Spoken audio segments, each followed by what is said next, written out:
What's up guys, Ivan Carranza here and welcome to Bass Tone Tuesday. Today we're going to talk about stage monitoring and why it is important to adapt to different situations. This is coming from the perspective that I've been playing a summer tour currently with a band from Colombia called Dr. Crápula, and my monitoring situation has been changing from show to show due to several reasons which I'm going to explain.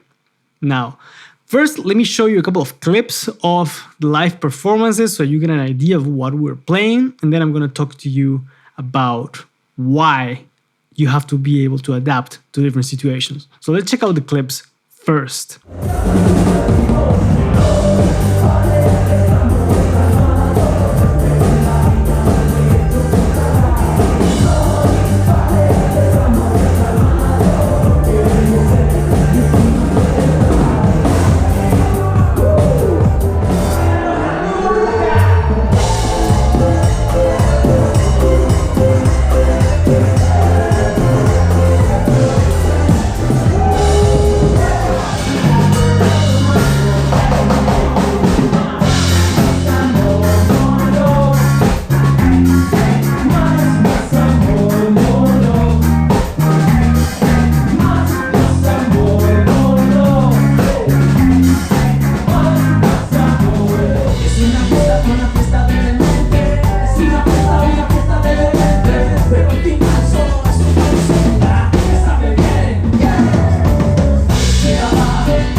In those clips that you just saw, I was either playing with an amp and a cabinet on stage, just with wedge monitors and no amp and no cap, or with in-ear monitors and nothing else on stage for me.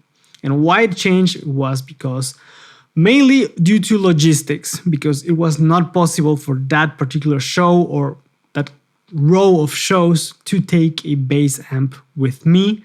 Maybe there was not enough space in the van, I couldn't take my rig by train, so it was logistics. And I told the band, hey, if there's not a possibility to play with the rig, and if you cannot put the backline with the amp on the van that we used to travel, don't worry, I can play without it. So I relied on those situations, on the wedges, or on my belt pack, on my body pack for in-ear monitors. The other reason is that we're also playing festivals, either as a headliner slot or as a band somewhere in the middle during the day. And we're also playing solo shows. But sometimes during those festivals with a very tight lineup, you don't have enough time to really make a full sound check, or there's very little time for a changeover between bands, so you have to be quick about things. And in those cases, for example, using in-ears has proven to be kind of tricky, because when there's little time for a full-on sound check and you have only a line check, the nature of having in-ears, for example, makes you kind of being shut out of the world and you only hear what's in your ears. And to be able to perform comfortably with in-ear monitors, you gotta have a good mix. Otherwise, some things are way too loud, some things are way too quiet. And because you only have the sound in your ears with the earbuds, no matter how close you go to an instrument, it's still gonna sound the same, in terms of volume. So you gotta have a good in-ear monitor mix. And when I noticed that there was not enough time to have a proper sound check and a proper inner mix, I just was like, you know what? I'm just gonna play with wedges. Or if I had my amp on stage, then it would be the best solution. But if I didn't have the amp with me, I was like, you know what? Screw it. Just play with the wedges, because you at least have an overall picture of the sound and you can hear all the instruments instead of being, completely shut off the world with the inner monitors. Now, on the other hand, if you have the time to dial in a proper in-ear monitor mix, then it's amazing, because you hear everything with a lot of detail. You can have the overall volume to be fairly quiet so you don't damage your ears. And you can have also a quiet stage, which means that the person doing front of house can dial a better mix for the audience. But like I said, you need time to dial that in. You need to have the time to set your own mix, so your bandmates also, if you are all playing with inner monitors. And what I noticed lately, because prior to playing this tour, when I've played with inner monitors, I've had the chance to do my own mix, my very own mix, with a rack and my phone, then just set up the app and make my mix. But this time we're not doing that. We're relying on our outside technicians and engineers. So in those situations where time has been short and I went with inner monitors, I didn't have that of a good mix in my ears, and I kind of struggled during the performance trying to, hear different things, because we have 3 different layers of keyboards, guitar, drums, vocals, my bass, and some backing tracks. So finding the balance between all those things can be kind of tricky with inner monitors. So in those cases, like I said, I went with wedges.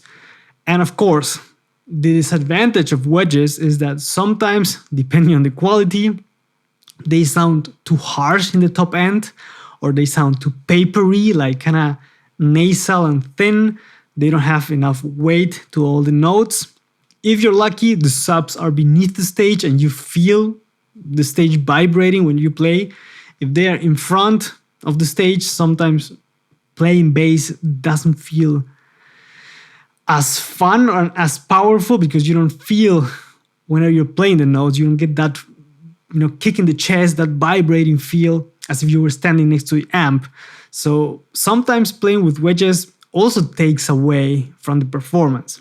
The last couple of shows, I've had luck, and the stages were fairly, let's call them boomy in a positive way, so that I could feel the bass, and the wedges were fairly good and they carried plenty of low end, which I liked. But other times the wedges were not that good and I was also struggling. But in those situations, like I said at the beginning, being able to adapt and perform no matter what the situation is one of the most important things. And you learn this by practice, just by doing things, dealing with different situations. Of course, another very important thing in this case is to know the material fairly well.